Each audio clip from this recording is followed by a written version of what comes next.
programme ya matanga ya Maître Christian Mokonzi, Karine Mokonzi la baronne akomi yango na Facebook na ye. Oyo alingi akei kuna akotanga yango. Ngai pe nakotangela bino mwa moke. Soko comprendre modèle nazoloba te, okei yo moko na Karine Mokonzi la baronne Facebook na ye kuna okomona yango na page oya ye. Chers compagnons, prieurez de trouver ci-dessous les programmes des obsèques de Maître Christian Mokonzi. En France, vendredi le 12 mars 2021, à 10h, messe à la basilique Saint-Bernard de Fontaine, les Dijon. 24 rue Saint-Bernard, 21 121, Fontaine, les Dijon. À 11h30, bain de consolation. À 12h30, départ pour Paris.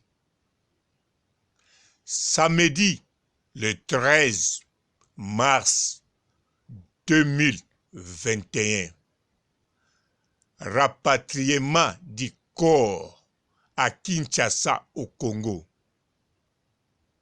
Samedi, le 13 mars 2021,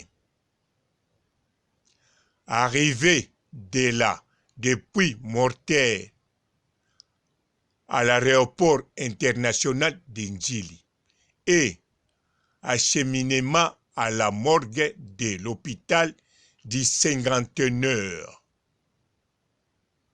Arrivée progressive à Kinshasa des membres de famille, amis et connaissances. Vendredi le 19 mars 2021, à 8h30, levée du corps de la morgue de l'hôpital du Cinquantenaire. À 9h30, audience solennelle au barreau de Kinshasa-Gombe. À 9h30, audience solennelle au barreau de Kinshasa-Gombe. À 10h45, dépôt gerbe de fleurs et messe à la cathédrale Notre-Dame du Congo. À 10h45, dépôt gerbe de fleurs et messe à la cathédrale Notre-Dame du Congo. À 13h, juste départ pour les cimetières de nécropole entre ciel et terre, entre parenthèses, et inhumation. À 13h, juste départ pour les cimetières de nécropole entre ciel et terre et inhumation. À 16h30, bain de consolation dans la salle paroissiale de Notre-Dame du Congo. Bandeko na Sokisiwana. À 16h30, bain de consommation dans la salle paroissiale de Notre-Dame du Congo. Bandeko ekomama pa ya Karine Mokonzi na Facebook na ye. Nga papa robot na tangi yango. Bien sûr na difficulté, mais il s'agit de comprendre kaka. Pour inutile na répétaka na buka biki. Pourtant mosusu bokoko comprendre ndenge nazotangela français yango te mais bolimbisa na bino nga te na buka biki yango bomoni na 55 ans plus de 30 ans na poto na kosilisila classe yango wapi kotanga o natangi na force kaka mais bino bandeko eza sango ya maua il s'agit bosala nyonso bo comprendre nga bo kipe ba foti na ngai te wana eza normal na lobaka balangi nyonso mabe mbote ba papa ba mama bandeko mbote barando na barandonete mbote batoyo balingaka rando na ba oyo balingaka rando te mbote ba jeune garçon na ba jeune fille mbote bana mike na ba bébé mbote ba Sainte Anuarite Sainte Thérèse Sainte Ingrid Kabongo bandeko nanga oya lingala na kanisa toyoki bien ata tolobaka français te toyebi lopoto bien te mais toyebi ke Karine alobi na biso ke programme ya matanga ya yaya oya ye Maître Christian Mokonzi na France et kozala vendredi le 12 3 mois 2021 donc lobi kakoyo vendredi na 10h biso nyonso kuna na messe o ezali na Dijon na Fontenay le Dijon boyebi yango na kanisa bandeko code postal nango ezalaka 21 121 alors balabala ezali église wana ezali balabala yango ezali rue Saint Bernard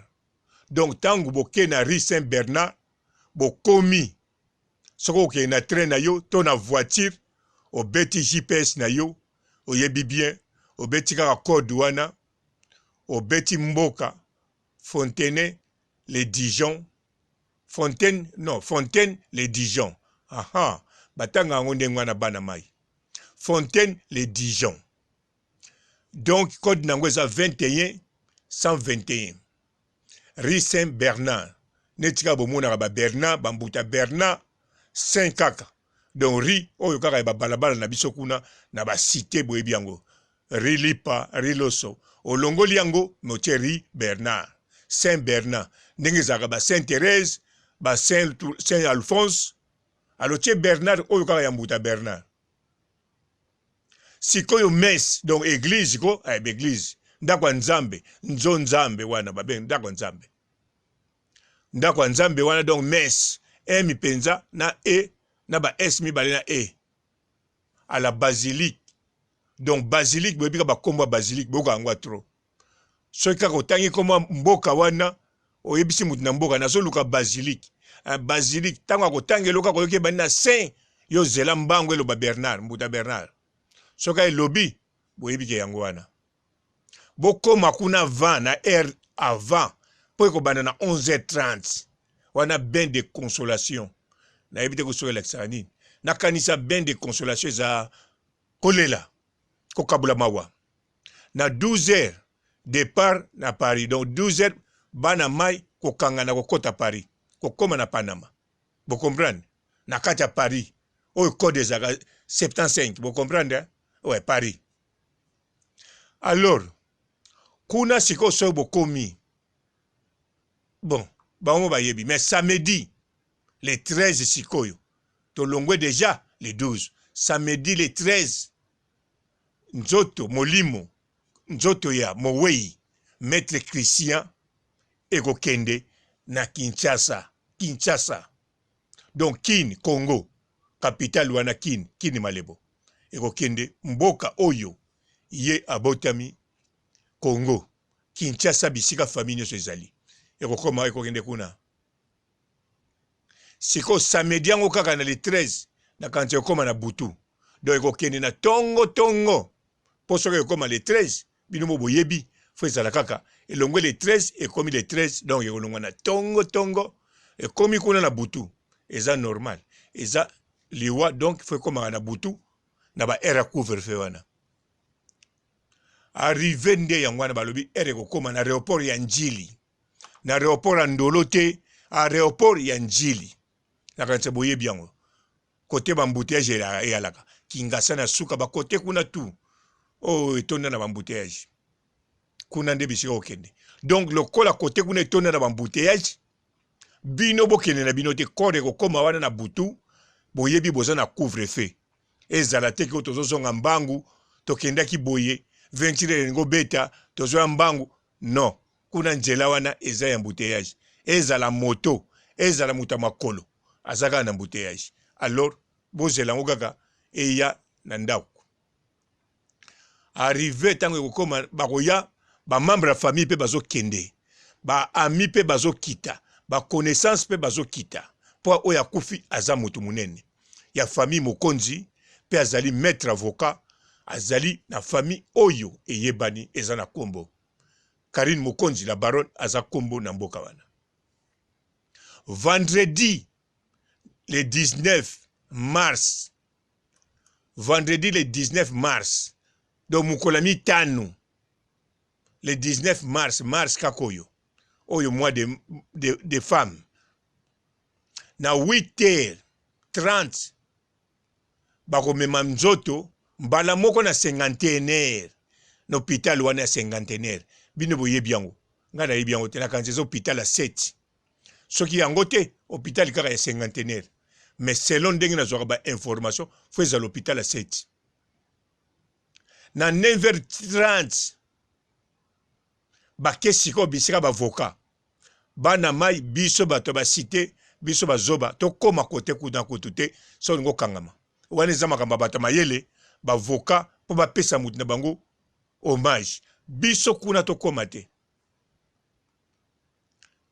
13h départ na cimetière ya métropole wana biso nyonso tokokende oyo aza na Toyota na ye oyo aza na Scania ozwi batu omemi pona kotika mowei na demeure na ye ya suka oyo ezali likolo na se ndenge bakomaki wana na 16h30 be ya consolation lisusu kokabola mawa wane kozala na salle na paroisse ya Notre-Dame en tout cas bandeko pona maladi ope foko keba ezosenga ba nombre ebele te bato bakokota kuna bakozala kaka moke boluka bokende ebele te po ba oyo baya kuna misusu bawuti poto misusu bazaka na Afrique alors maladi oyo kouta pe na poto biso toza nango mingi awa ezwi bino kuna bien sûr bino na position ya santé na bino bokokozala na risque te bokoki ntango mosusu kobela te me bokozwa yango mpe bokozongisela yango bato mosusu oyo bayaka mingi poto oyo babimaka libanda yango ebongi bolela kaka bisika bozali to bolela elongo na biso na Facebook ya Karine Mokonzi la baronne ngai papa robo na pesi lisusu mes sincères condoléances na Karine Mokonzi la baronne mes sincères condoléances na Tania Mokonzi na Arma Mokonzi na Guy Mokonzi pe na famille Mokonzi nyonso na pesi mes sincères condoléances na ba chinois na bana membre ba mama autorité ba mama ya caisse blanche na ba Rose Bombo 100% Rose Bombo officiel 100% Karine Mokonzi. En tout cas, totikala na Yezu et ciao. Bonjour fidèles internautes de www.elengiakomba TV. Bonjour, bonsoir, balandi nyonso ya Elengi ya Komba. Congolaise TV.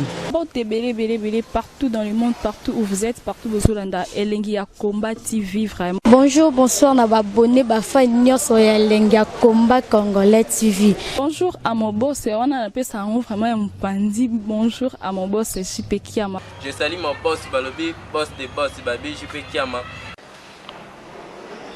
Bonjour, na Elengi ya Komba Congolais TV vraiment. Ngamo na zana chaîne de kitoko ya boss na JP Kiama ta ay boss des boss ya nya ya danger. Donc ba samta longola zaki. Ya boss na biso JP Kiama nzambe na ngai ba boss bazali ba boss bazali Eh, JP Kiama, le boss des boss. Napesi d'abord bonjour te ba mbote belé na mo boss JP Kiama wana na kozangisa ote donc na ko lekate sana napesa mo boss JP Kiama boss des boss. Mbote belé partout dans le monde, partout où vous êtes, partout où vous êtes, Elengi ya Komba TV vraiment. Bonjour, bonsoir na ba abonné ba fan nyonso ya Elengi ya Komba Congolais TV. Bonjour à mon boss, on a appelé ça vraiment un pandi. Bonjour à mon boss JP Kiama. Je salue mon boss Balobi, boss des boss Babi JP Kiama. Bonjour, na balinga Elengi ya Komba Congolais TV vraiment ngamu na zana chaîne na chaque kitoko ya boss na JP Kiama ta ay boss des boss ya nyama ya danger donc ba samtalo la zaki Bu, ya boss na biso JP Kiama. Eh, nzambe na ngai. Ba boss bazali Ba boss bazali. Eh, JP Kiama, le boss des boss. Napesi d'abord bonjour te ba mbote belé na mo boss JP Kiama wana na kozangisa ote donc na ko lekate sana napesa mo boss JP Kiama boss des boss.